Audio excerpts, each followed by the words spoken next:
Hello everybody and welcome back to the channel. So, got off work a little early today, was getting stuff ready for the little soiree that my wife is holding tomorrow, and worked my way down to the man cave and did get some parts in today.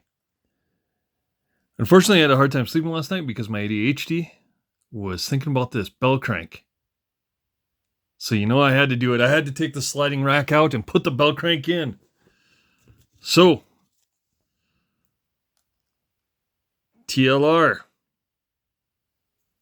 231027. I don't know if you can see that or not, but that's what you need. $15, and that gets you a sliding rack. So, or not a sliding rack, replace the sliding rack with a bell crank rack. It's really, really similar to the 5.0 bell crank system, but there is the major difference.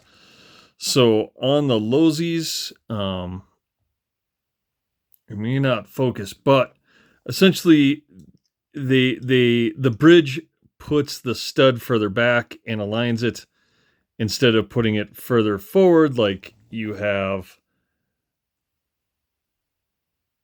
on the Losi 5.0 rack. So if you can get this kit, it allows you just to drop it right in. Everything works really good on there, so it seems like it's tight. It's not tight. Just the servo's hooked up, but everything works. Didn't have to redo the shims or anything on there. What I did have to do was I did have to reset my toe.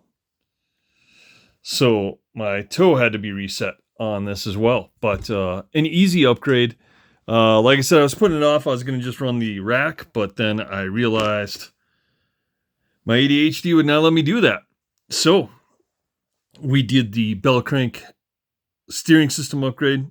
They include all the hardware for it, so you don't need anything else. Ball studs, washers, spacers, bearings, all that. It is literally a drop right in upgrade, and for $15, that's tough to beat. And then, like I said, the only thing I did have to do was the rack is wider than the sliding rack where the attachment is for your steering. So you do have to reset your toe because it'll be towed in quite a bit. So you'll need to adjust that to get it back to straight. Or if you're one of those crazy guys that runs 5 degrees toe out, I guess you got a lot of adjusting to do, but it does get that there. I also did redo the shocks on this for tomorrow. And I put a 2mm spacer on the inside to help limit some of the droop on there. And that seemed to work well. So, yeah, I think we're in good shape for tomorrow. So we will run this tomorrow during practice. I'm going to run my B3 in the vintage category tomorrow.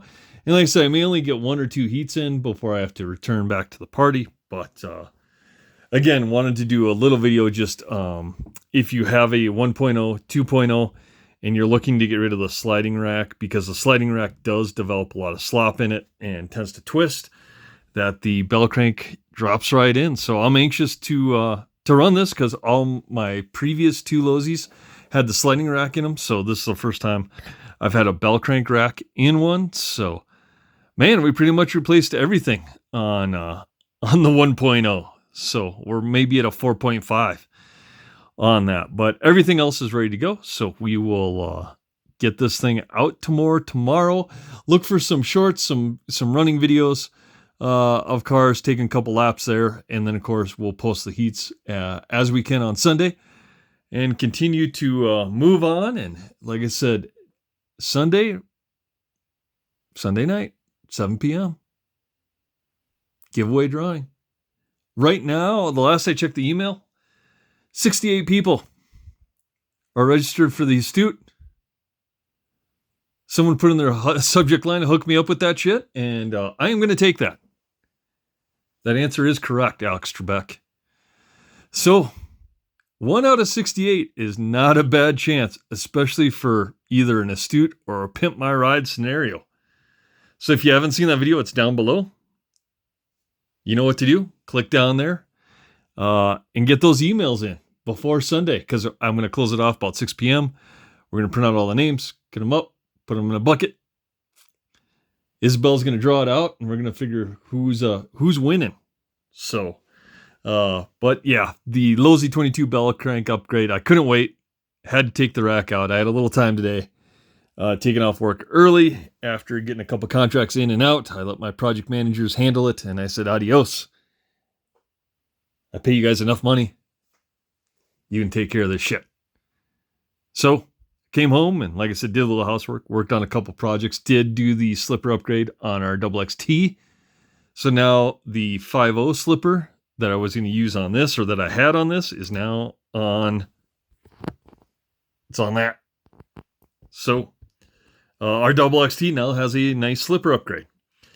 And that worked out well. So, and like I said, on this one, we are running the Brood slipper assembly on it with the larger B74 spring and R1 Works titanium holder, I think. So on that, or I'm going to use that on Justin's. This might be a regular one. Either way.